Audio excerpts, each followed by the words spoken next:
All right, we're going to journey back, way back, thousands of years, to find the one single fault line that literally cracked one of the world's oldest philosophies in two. So just imagine a single question. One question so powerful, so fundamental, that it forced an entire philosophical tradition to choose sides. What on earth could that question possibly be? Well, here it is, the Great Divide. It all boiled down to how you felt about these ancient texts, the Vedas. If you said, yes, we accept their authority, you were part of the Astika, or the Orthodox schools. But if you said no, or even just kind of ignored them, you were one of the Gnostika, the heterodox schools. And that one disagreement, well, it sent them down completely different roads. Okay, so before we get to the rebels, we've got to understand what they were rebelling against, right? Let's look at the foundation the Orthodox schools were standing on. The Vedic worldview really rests on three big ideas. You've got Atman, which is your personal, eternal soul. Then there's Brahman, the ultimate reality of the entire cosmos. And finally, samsara, this endless cycle of birth, death, and rebirth that your soul is kind of stuck in. The whole point of life? To achieve moksha, or liberation, to break out of that cycle and reunite your soul with the cosmic whole. Pretty much everything else is built on top of this. So working within that framework, you get 6 distinct but related schools of thought. They all said yes to the Vedas, but each one had its own unique roadmap for how to achieve that ultimate liberation. First up is Sankhya, and it's probably the oldest of the bunch. It sees the universe as made of two basic things. There's Purusha, that's pure unchanging consciousness. You can think of it as the silent observer. And then there's Prakriti, which is basically all the physical stuff, all of matter. The problem, they said, is when that pure consciousness gets all tangled up in the messy physical world. That's where suffering comes from. Now, if Samkhya is the theory, the what, then yoga is the practice. It's the how-to guide. It takes that whole idea of consciousness being trapped in matter and gives you a step-by-step system to untangle it. That's why you often see Samkhya and yoga talked about together. One gives you the map, the other gives you the car for the journey. Next, we have Nyaya, and this was the school for the debaters, the logicians. For them, the path out wasn't about controlling the body. It was about sharpening the mind. They argued that all our suffering comes from just being wrong, from ignorance. So the only way to get free is through right knowledge, and you had to be able to prove that knowledge was true through a super rigorous system of logic. Then there's Vaisheshika, which gets into some really fascinating, almost scientific territory. It proposed an early atomic theory, saying that everything physical is built from these tiny, indivisible particles they called paramanu. It's often paired with Nyaya, and it makes sense, right? Nyaya focused on the logic of how we know things, while Vaisheshika explored what those things we know are actually made of. The Mimamsa school, on the other hand, was all about the rituals. For them, the most important thing was fulfilling your sacred duty, your dharma. And the way to do that wasn't through meditation or logic puzzles, but through the perfect, correct performance of the sacrifices and rituals described in the Vedas. It was all about action. And finally, we get to Vedanta, which literally means the end of the Vedas.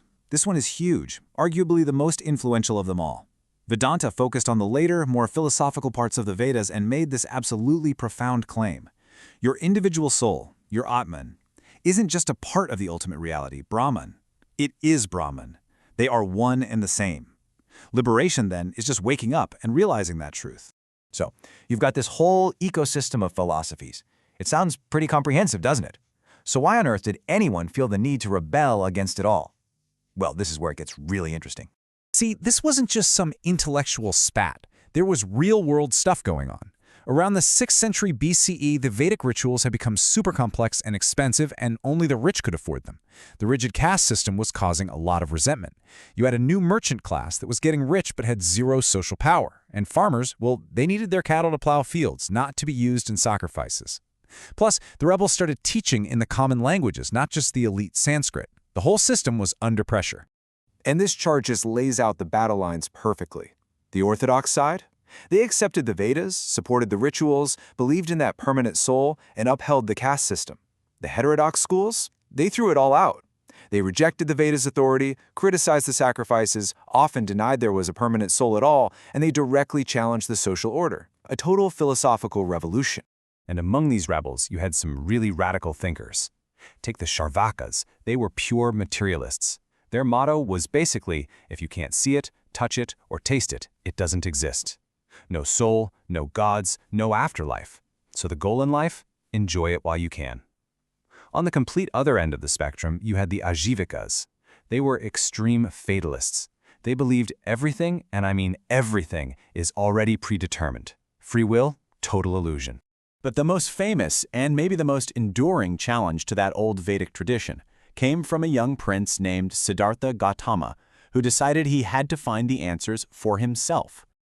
You know, his journey began when he snuck out of his sheltered palace.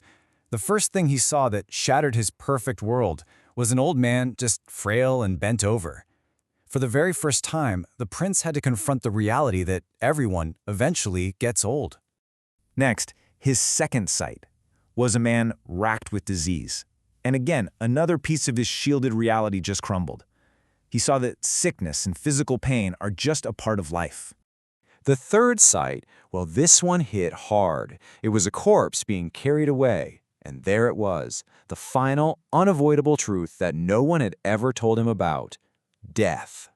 So totally shaken by these visions of suffering, old age, sickness, death, he then saw a fourth sight. It was a monk sitting peacefully in meditation. And in that image, he saw a glimmer of hope.